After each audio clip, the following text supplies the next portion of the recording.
What's up guys, my name is Ace, and welcome back to the Breakdown for Warzone. This is the series where I hop into solos, and I spectate other players, and I give you guys tips and stuff to help you improve, and I don't do this live. I will be pausing and slowing down situations and going back over situations, because I just feel like that is the best way to help you guys improve.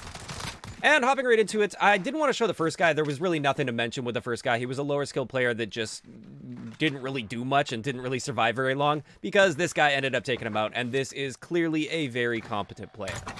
So with this guy, he's already got a loadout. Like, we're right at the beginning of the game here. He's got 3 kills, just called a loadout in, and has a UAV, so he's already got a really good start to this match. And then as he gets his loadout, he's hanging onto his UAV. I kind of like that because he's already sort of cleared out the storage area at this point. I think he's feeling pretty comfortable that his surroundings are clear after getting 3 kills in this area.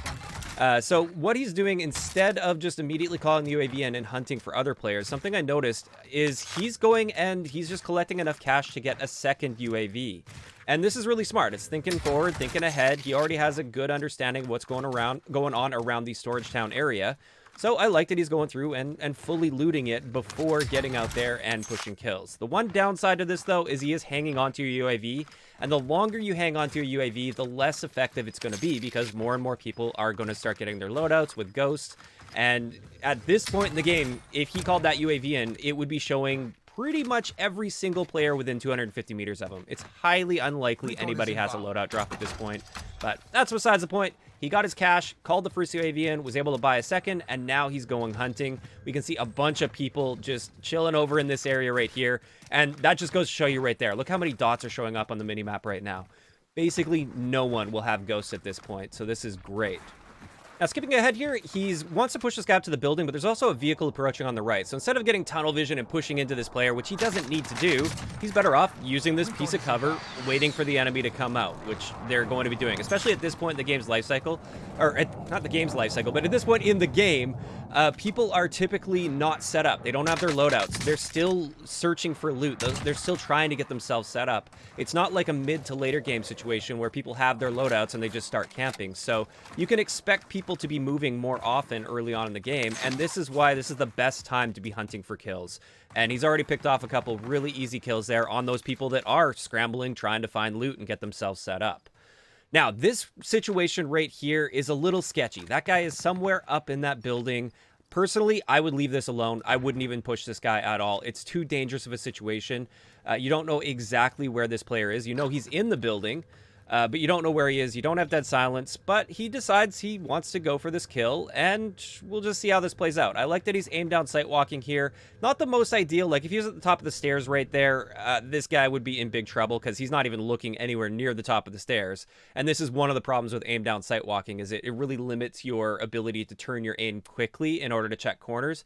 So crouch walking would have been more appropriate in this situation, but still not bad. At least he's doing something to keep his footsteps quiet. He definitely heard the footsteps above him, as well as a crate open. So now he just has to set up and see if the guy drops down. Turns out, nice, easy kill. Took that guy off guard really well. Yeah, kind of an easy enough kill, but that could have gone very wrong as well. That was a bit of a sketchy push, but it did work out in his favor, so all the power to him in that one. Now, skipping ahead a little bit right here, he saw a dot over in this area earlier on from his UAV that he had called in. So he's chasing across here, using his heartbeat sensor because he knows this guy doesn't have ghosts. And this is the importance of sound. He could hear that parachute come from the top of the train station onto the top of this building. Obviously, that enemy player saw him as well, so you don't want to just immediately run up those stairs. That makes yourself an easy kill. So instead, he's trying to let the enemy come to him. He's really taking things slowly and carefully, checking his corners, staying fast on his feet so he's not just like sprinting into the enemy's sights or anything like that if the enemy had set up for him. And this is another one of those sketchy situations. The enemy has the position advantage on him right now, and especially here, if that enemy is up on that rooftop, which is very likely because that's where we saw the enemy drop to, and he's already cleared the bottom and top floor here. Since he's on that rooftop, that guy will be able to see the player we're spectating's feet before this player is able to see that guy. So this is not an advantageous situation, and that is a very, very risky challenge. I like that he wasn't committed to it. He just wanted to have a quick peek, maybe get some shots off, and then he got out of there the moment he realized that's not a good situation to be challenging. So yeah, at least he's recognizing that, and he just exposed himself very briefly to that player. But now we can hear that player shooting at the vehicle that came across on the mini-map. And this is still a sketchy situation. He could be trying to bait this player to come up to the rooftop if it turns out that player is a really good player on the roof. So he might just be firing those shots trying to bait this player to come out. And again, this isn't a situation I personally would want to push. You don't have the advantage in this situation. It's hard to get up there. I would try and reposition maybe, try and find a different angle, try and find a different approach to challenge this guy. But instead, he ended up just waiting until this guy got sniped, and then he can go get all the loot and stuff. Now, if you pay really close attention as he comes up to get this guy's loot, you'll actually hear enemy footsteps on the street below, and then a door opening really loudly, like a player sprinting through the door below him into the building that he's already in. This guy hears that sound cue and immediately goes to set himself up to handle this gunfight. This was really well played. He didn't want to linger on that rooftop because that player just got sniped from that rooftop, so he is fairly exposed up there. So instead, he drops down, comes to the position of advantage, which is right here. This is the perfect position to be in. However, he almost got COD timinged here. He went for the Semtex throw instead of just keeping his gun up and waiting for this player, and it almost screwed him over there. That very well could have gone the wrong way. And I definitely don't like what he did there. Part of that is just COD timing. It's going to happen. But another thing is, in that situation, that player is going to make a move at some point. I think you're better off just staying aimed down sight, waiting for that player to come to you, and picking off the easy kill on him since you have the position of advantage there. Now, immediately after that, it seems like a player either crouch walked in or had dead silence running in there and just shot him in the back, third-partied him before he was set up and ready for another fight. Honestly, there's really nothing you can do about that in the game's current state. So, moving on to the next player here, just wanted to point out, he's going for his loadout drop. He's staying near the edge of the circle, which I like if you're going for kills, which he's already got 6 kills, so this also appears to be a player that's fairly confident and going for kills. So he's grabbing his loadout drop. It appears there was a loadout drop next to his at some point, because since there were some guns on the ground next to the loadout drop, so that means somebody is likely somewhere around the general vicinity since those loadout drops came in recently.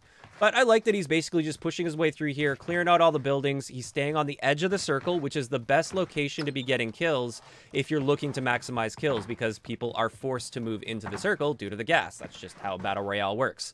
But he really methodically cleared through these buildings, and now he's going up to the high ground, which is great. He's pushing up toward this building. He is being very loud as he does this, so this is a little bit on the risky side, but he uses this nice little jump spot to come around, which is always a good way to approach this rooftop. He's got a shotgun setup, which is interesting. He's using the Gallo combined with a Krig, it looks like. And very interesting setup. It's nice to see some people branching out and using something a little bit different. And I really like what he's doing so far. He's in a great position right on the edge of the circle, but in the circle, so he's not forced to move if he doesn't have to.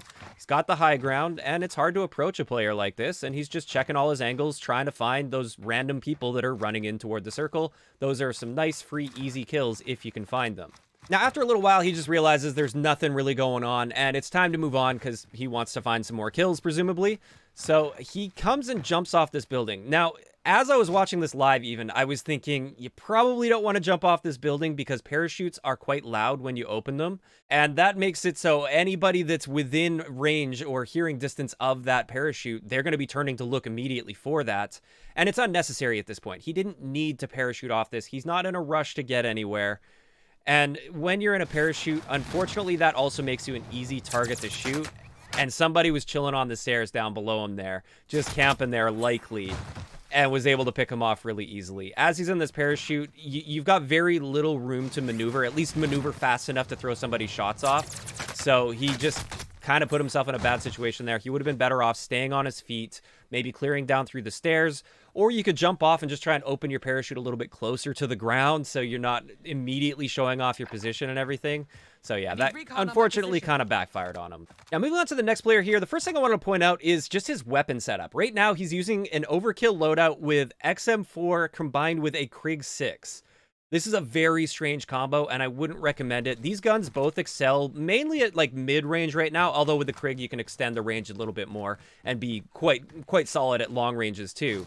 But it just seems like a weird setup. He'd be much better off, instead of that XM4, he'd be much better off with an SMG. Or if he really likes the XM4, he'd be better off with a sniper rifle as a secondary to really handle the extreme long ranges where the XM4 really starts to fall apart. As of right now, he doesn't have a gun that's really dominant in close quarter situations, and he should. He really should with this particular setup. The XM4 can kind of hold its own, but after the Season 4 Reloaded update, it's definitely not going to be holding its own as well as an SMG would in a very close quarter situation. So first thing I wanted to point out there. Second is he totally missed a gas mask while looting that guy.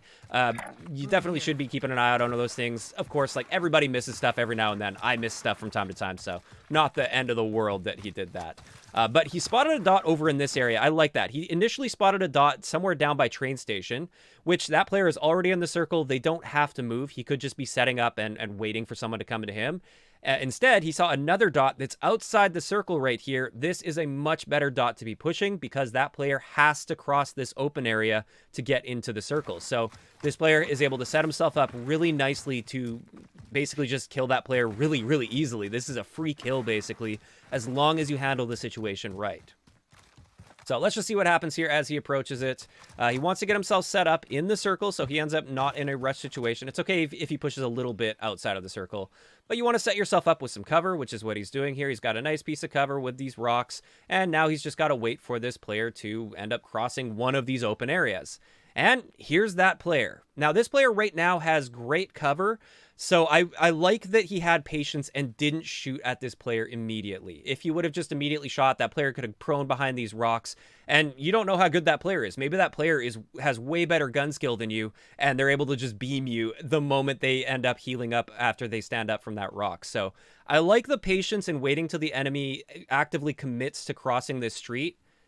However, he really hesitated too long. He didn't start shooting till the enemy was like halfway across the street.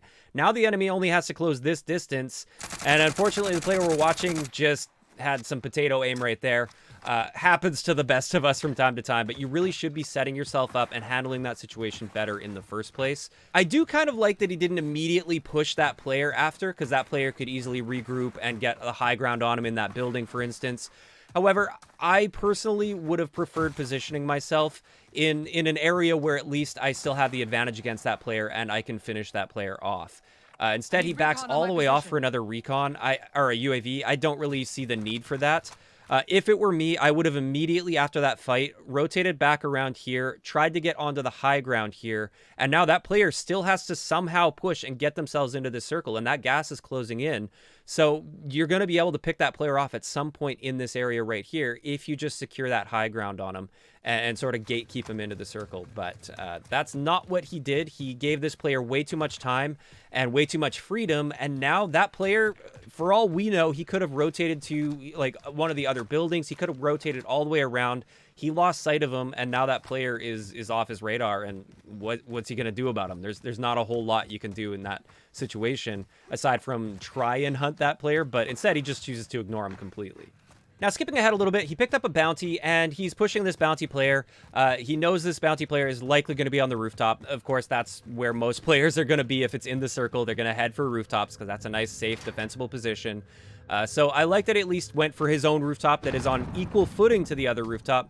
But the problem here is, how are you going to secure that kill before that enemy gets cover? This is just going to be a stalemate gunfight, especially since this player that we're watching doesn't have a sniper rifle, and this is why a sniper rifle would have been much better suited to this. With a sniper rifle, you can shoot him literally once in the head, and it's game over for him.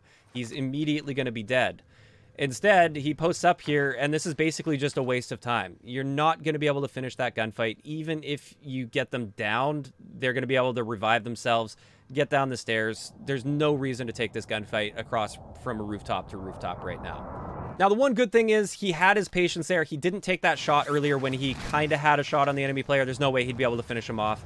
And he does realize that that is going to be a stalemate fight, and he decides to just disengage. So at least that's a good habit of disengaging in a situation where there's no clear advantage, and it's clear that that situation is likely not going to go anywhere unless the other player does something really stupid.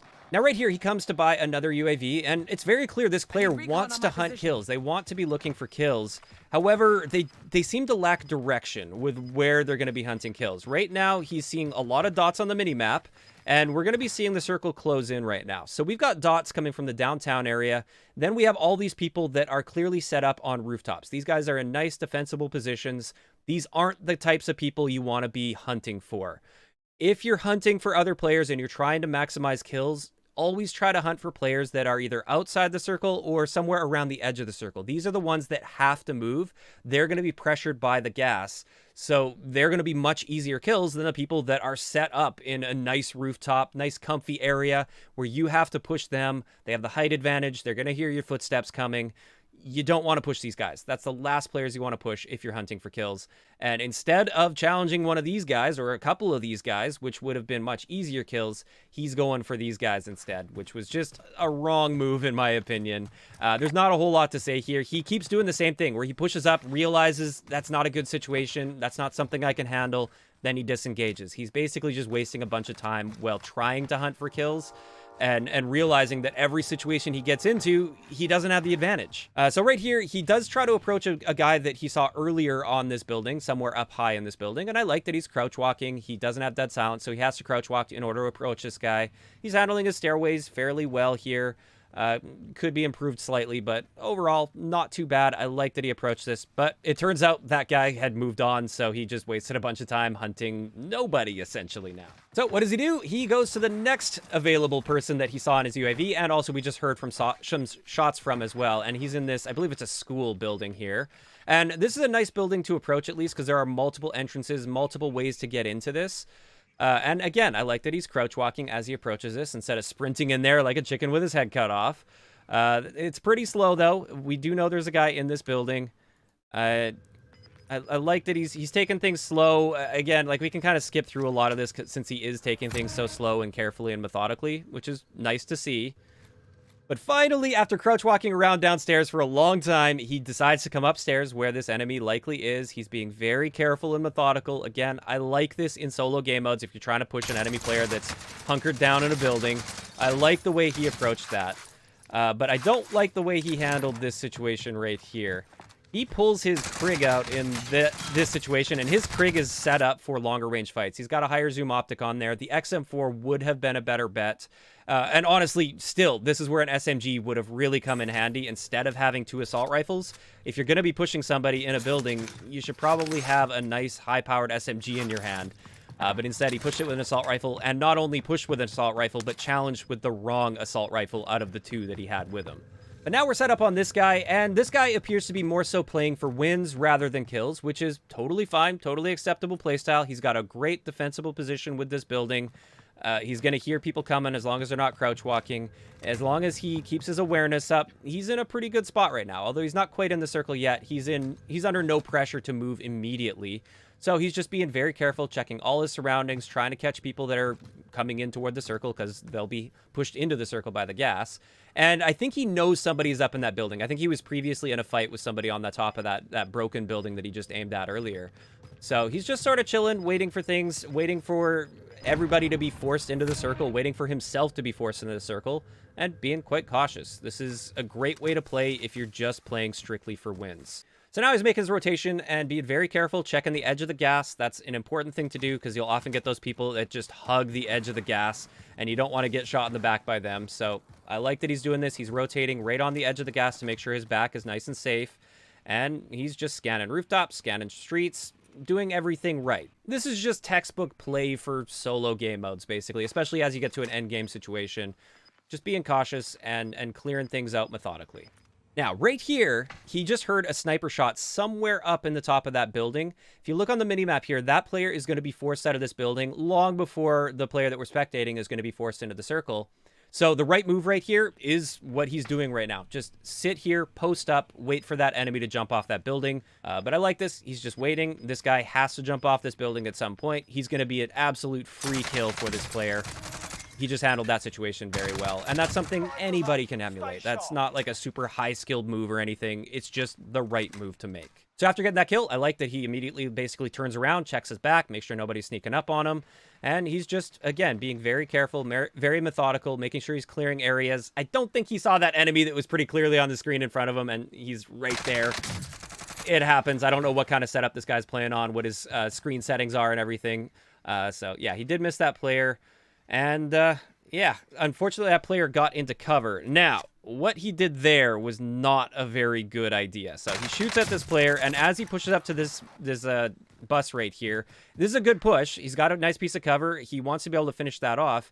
However, what he does here is he wraps way too far outside of this cover on the bus. So if that player that he just challenged decides to re-peek from that angle, which is actually a fairly likely move, he's screwed. He's got nowhere to go. He's not going to be able to get back behind that bus in cover in time if that player has a good shot.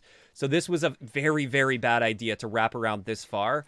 It turns out that player didn't re-challenge, so it ended up working out just fine, but I still want to point out that was not the right move to be making right there. Instead, he would have been better off coming into this bus and checking that area this way if he really wanted to check toward that spot.